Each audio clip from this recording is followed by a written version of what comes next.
If I focus on the hope itself, eventually I will get it.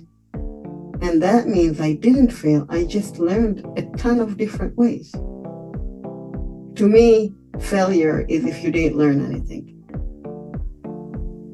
If you try to test a fish, an elephant, and a monkey on their ability to climb a tree, you might come to different results than if you tested the fish for swimming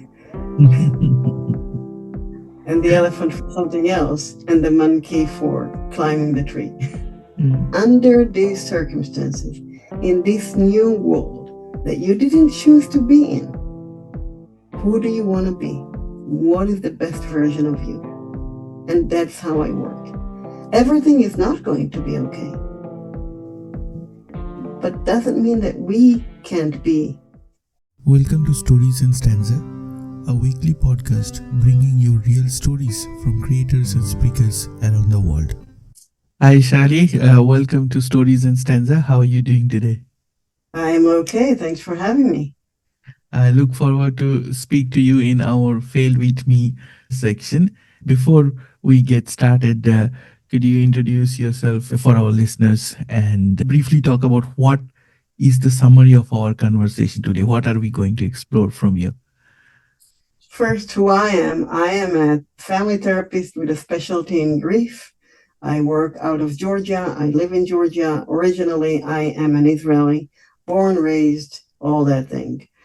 And I think about failure. I don't know what it actually is. I don't think it exists. So I think that's what we're going to explore together, why it doesn't really exist. Thank you. That is a very interesting perspective to look at failure.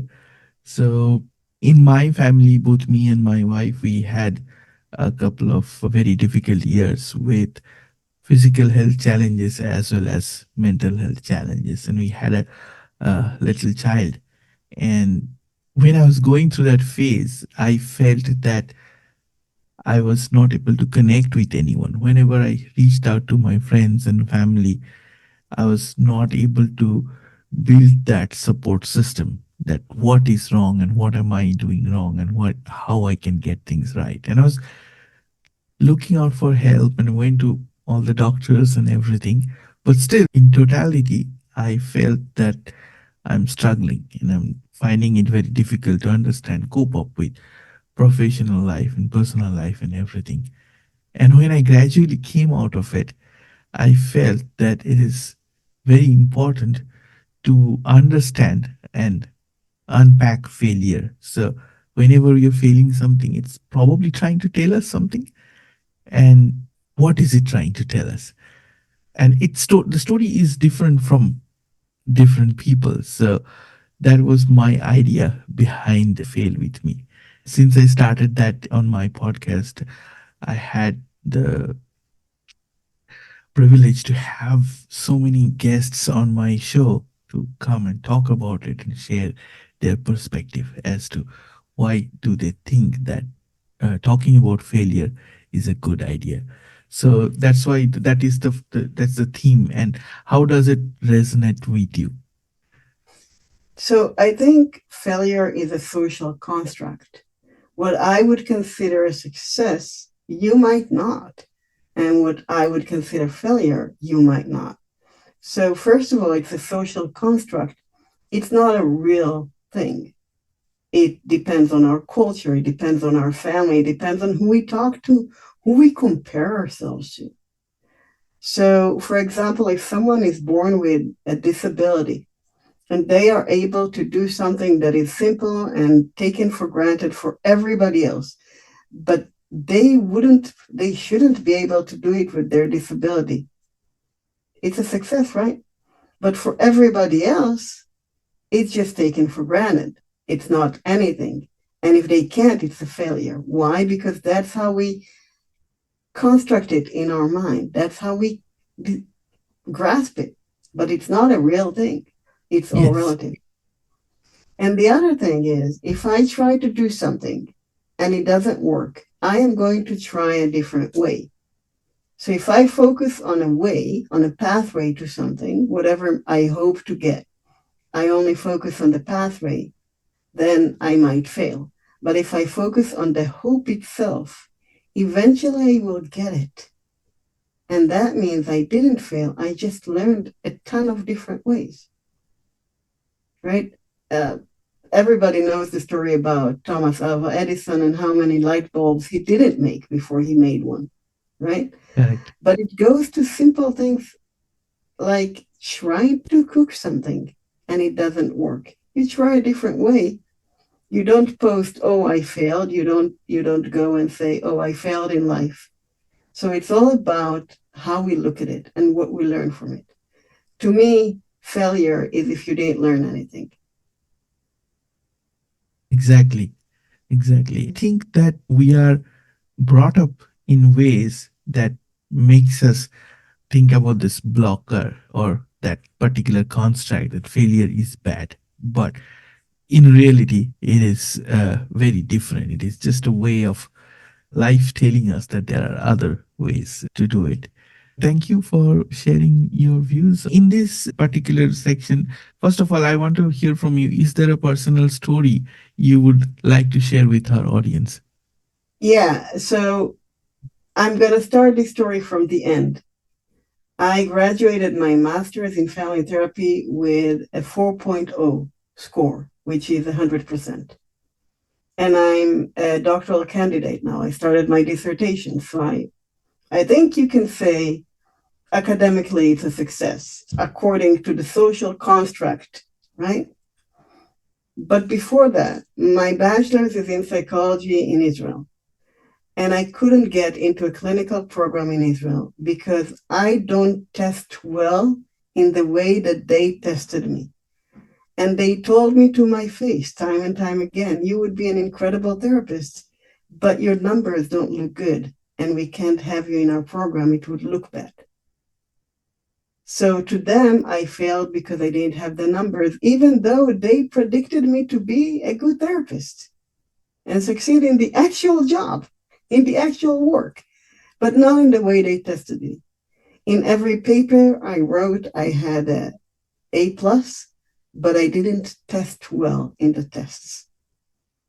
So to them, that was a failure. But then I got to a program that uses methods that meet my learning style, and I can learn there. And it's all about writing assignments, and I'm good at that. So look at that. I now have a 4.0. So you tell me, did I fail or did I succeed?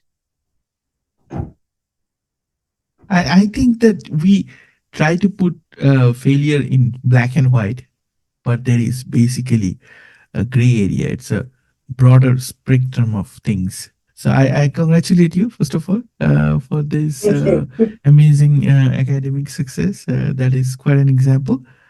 And I think that it defines you as well, right? That what, how you took that failure and that barriers and those challenges, and you worked your way through it. That's really beautiful. Uh, Thank you. well, I have noticed that when I was a student, uh, I wanted to study a little bit more of literature, and our teachers, professors, they expected me to write or respond in specific ways, that you read a poem and this is exactly what you have to say to, get good marks Yeah. and things like that. And then I did engineering. I had no clue of writing and all that. And then in my career later, I wanted to learn to write poetry. And then I worked with different writing groups and things, and gradually I had to unlearn what I learned in school. Right. And then I found my style, that this is what I want to speak about. This is how I want to carry my poetic language. And I see that as a big journey, as in, I was told that no, you cannot write. This is all you have to write to get a good score. But there is so much better opportunities, and there are options to explore and learn in our lives. So I can relate to what you said about academic success, and I'm happy for you. Thank you. I think it was Einstein who said that if you try to test a fish, an elephant, and a monkey on their ability to climb a tree, you might come to different result than if you tested the fish for swimming and the elephant for something else and the monkey for climbing the tree. Absolutely, absolutely. Uh, Now, moving on to your business and your work. So, I want to hear from you as to uh, how you work with people and what are some of your thoughts and some of your strategies that you think helps people. Well, there is a sign behind me that says hope. And so, what I do in my work is I work from a lens of hope. The first question I ask everybody is, what is your best hope from coming to see me? Because you don't come to see me to sit in the same room with this woman. You come to see me, you want something out of it. So, what are you hoping to get? And my questions will be determined by your answers. But I want to see who is the best version of you that you want to be, considering that we cannot change the circumstances. I can't change what already happened. And I work primarily with grief. I cannot change whatever it is that you lost. And I cannot bring back, if it's someone who died, I can't bring them back. And if it's any other loss, I probably cannot take you back in time and make it not happen. That's not within my scope. But what is within my scope is say, under these circumstances, in this new world that you didn't choose to be in, who do you want to be? What is the best version of you? And that's how I work. Now, there is a reason to that. It's not just that I can't change what already happened. It's because I use a metaphor of a car. Therapy is like driving a car. You get into my car and you sit down and you tell me where you don't want to go, which is the problem you're trying to change. And I'm not driving anywhere because you just told me where you don't want to go. And you can sit there for as long as you want. The meter will run. I will charge you for money, but you will not tell me where I'm going. So the car is going absolutely nowhere. But you tell me where you do go want to go, what the hope is, and I get you there. So the same goes for therapy. If you can talk to me about the problem, that's fine. I am happy to listen and I will be empathetic. But I'm not taking you anywhere. And you're not taking me anywhere. So you are the expert on where you want to go, and you're the expert on your own circumstances. I'm only good for question asking, but the question askings are the driving. I'm just curious about something you said there. So, when you ask someone that, what is your hope? What is the best version of yourself? But someone going through a mental illness or some kind of challenges, is it always possible for them to articulate where they want to be? Not if I ask them what's the best version of yourself. That's not the question I ask. I ask what is your best hope. Then I keep asking until they give me that best version. So if someone comes to see me and their best hope is to get out of bed on time tomorrow morning, what difference would that make? It would make me feel like I'm responsible.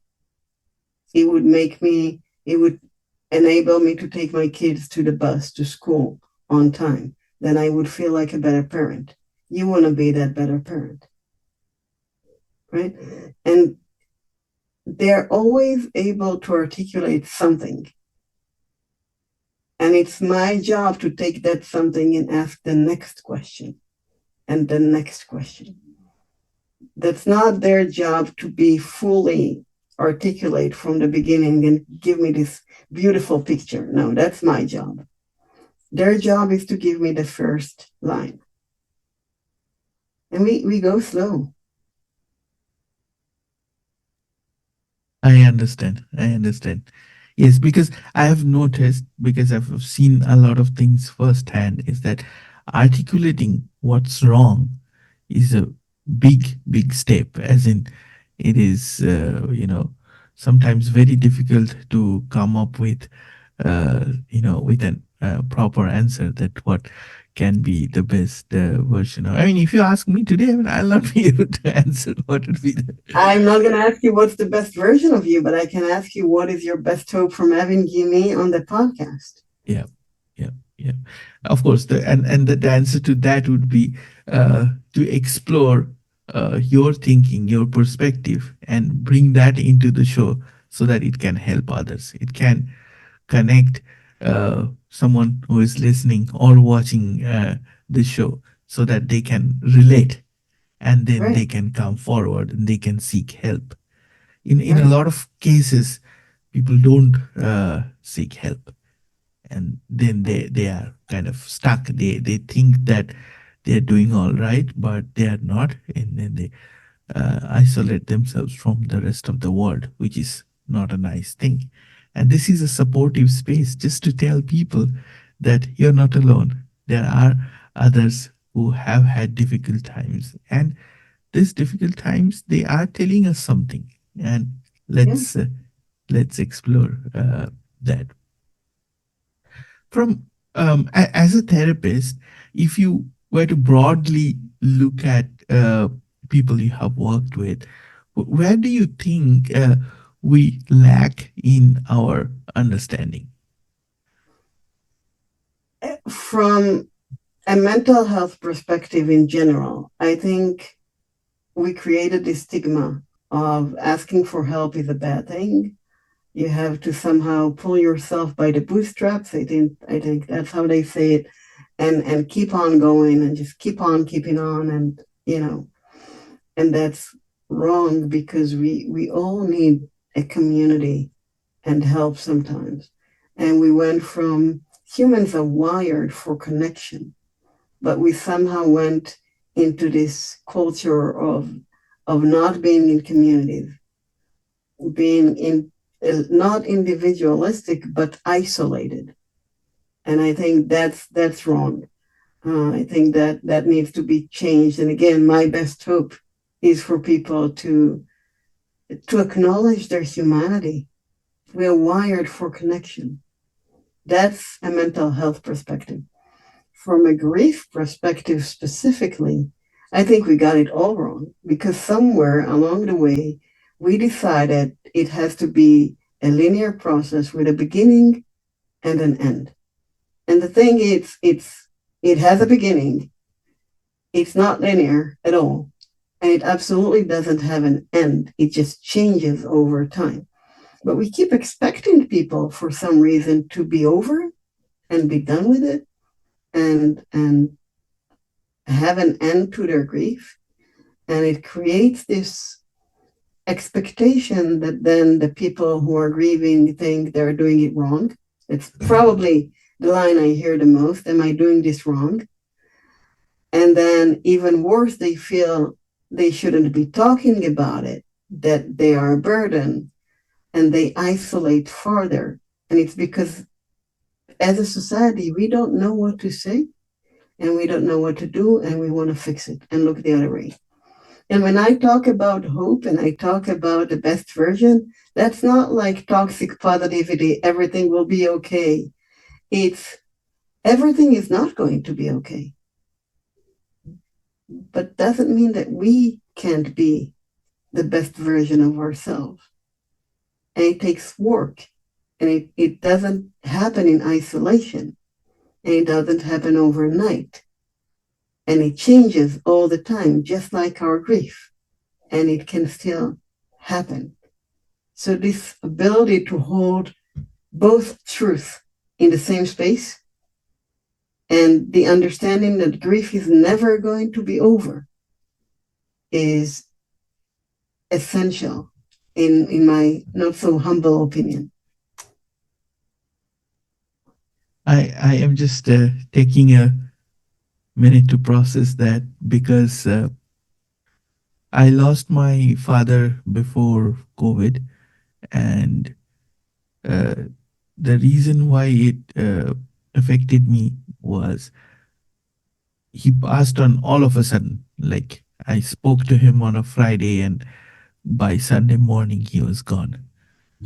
And it took me a long time to understand what grief is and how do I move on with it. Like, his absence would always be there. It's not something. It's not like a void, and then I just pour some water into that void and it'll be full.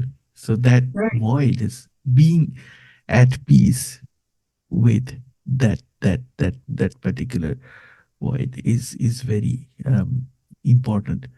And I want to ask your thoughts a little bit more on the toxic positivity side that you mentioned. It is very, very true. And this is one of the key sort of factors why I started this Fail With Me segment is that I noticed that a lot of self help writers or so called motivational writers and speakers, they are very preachy. They're saying, you're doing this wrong. And you have to do this right. You have to be positive. You have to be a leader. You have to be this and be that. But we don't often talk about the ground reality that accepting and saying and thinking that it will not always be as right as I want it to be. And how do we kind of come to terms with that? I think we need to distinguish hope and pathway. So, hope is I want to feel whole. For example, with people who are grieving, I want to feel whole again. The pathway is that person that I lost. And that pathway is never going to be, it's never going to be open again. It's never coming back. So now I have to find a different pathway to be whole despite the fact that that part is never coming back. That's hope. That's the difference. And toxic positivity is pretend that I'm happy even though I'm not. And pretend that the bad stuff don't happen. So, I said at the beginning, I'm an Israeli, and October 7th didn't just happen in my homeland, it happened to my family. Um, and I can pretend that because I live in Georgia and it didn't happen in my house, and my kids go to their daily activities as per usual, and I'm not evacuated. Everything is hunky dory, as they say here. Yes. But it's not, and I'm not going to pretend. I'm also not going to walk around and saying, "Oh, the world has ended," because my world has not ended, and that's a privilege. Being alive, being able to do my daily routine is a privilege. So I have to hold all of this in the same space. And that's different than toxic positivity that says, doesn't matter what happened, everything's fine. Pretend it's fine. Yeah, absolutely spot on. And that is very important, I feel, in today's world to have that reality check that, that be aware of things, that whether it is going to work or it is not going to work, and then finding an alternate pathway. I absolutely um, like the thinking that you shared with us. There is an area that I often get asked from someone who are listeners to this podcast, okay? And because I've done a few episodes on mental health and wellness and emotional intelligence and things, and while it can the healing part, it can look very different to different people, works differently for different people. But so this question that I get is like, say we are struggling in our day-to-day life, but we are say we don't like something, we are compensating that with something else. But In effect, we are coping and we are doing the same thing over and over again. But we're not doing anything that can break that cycle and come out of it and heal properly. And you said something very beautiful there in our notes, that accepting our scars. So I wanted to hear your thinking, and can you share and explain that with our audience, please? Yeah, we get wounds emotionally. We have wounds just like we have them physically. And you know, you most women know that if a woman had a cesarean to deliver a baby, most doctors would recommend another cesarean after. There is a possibility for it to not be, but that's a different conversation for a different person. Most doctors will say maybe we should do another cesarean. Why? Because the wall of the womb is being scarred through a surgery. And a scar tissue will always be a little weaker than a tissue that was never touched. The same goes for every other wound. We have a scar. That area is a little different. It's a little tender. It's a little more delicate. It doesn't mean it's weak and breaking and can't function. Of course it can function, but it's a little delicate and tender. And we have to approach it and we have to accept it. So certain areas will always be a little tender when we talk about them, when we approach them. And we need to learn to live with that and not try to go back. We can't go back. It will be a scar, but it's okay because you have your scars from living, right? So that's what I mean by accepting our scars. We have to accept that certain things are a little more delicate and we shouldn't aspire to make them completely new again. We should aspire to accept our scars. That is truly deep, and I think it's the heart of our conversation today. I have had those emotional wounds in my life. Everybody has theirs in different ways.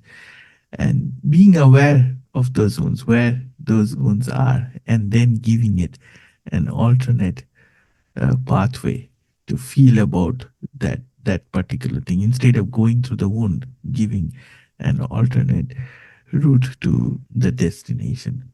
That is amazing. And I I, think we need to notice the small things. We tend to think big, right? We look at our cycles and we go, oh, I haven't broken it yet. But maybe you've done one tiny thing that is different. I have twins, and when they were babies, they learned how to walk. They're 13 now, but I still remember that they don't just get up one day and run a marathon. First, they have to flip from stomach to back and back to stomach, and then they crawl and they crawl backwards, and then they crawl forward, and then they try to sit up and they fall. And then they manage to sit up and they try to stand, and guess what? They fall. And then they take a first step. And every single part of this takes time. And we don't look at them and go, oh, you're never going to walk. We know they'll walk. But then when they grow up, when we grow up, if you didn't get it right away, that's it. You're never going to get it. That's so wrong. Because when a baby sits up for the first time, you know what adults do? They cheer like nobody's business. But the same baby doesn't get it the first time when they're 7, 8, 10. Okay, now you're never going to get it. That's just wrong. that is so true. And I think we have discussed what I had in mind for the Fail With Me segment. And thank you for enlightening your thinking, your vision with the audience today. Is there anything that you wanted to talk about with our audience? I wanted to tell our audience? Yeah, speak up. You know, Sarah Bareilles has this song called Brave, and she says, say what you want to say and let the words come out Honestly, I want to see you be brave. So, you know what? I want to see you be brave. Thank you so much. I think we have come to the end of our discussion today. It was lovely talking to you, and to the Oh, audience, thank you for listening. thank you.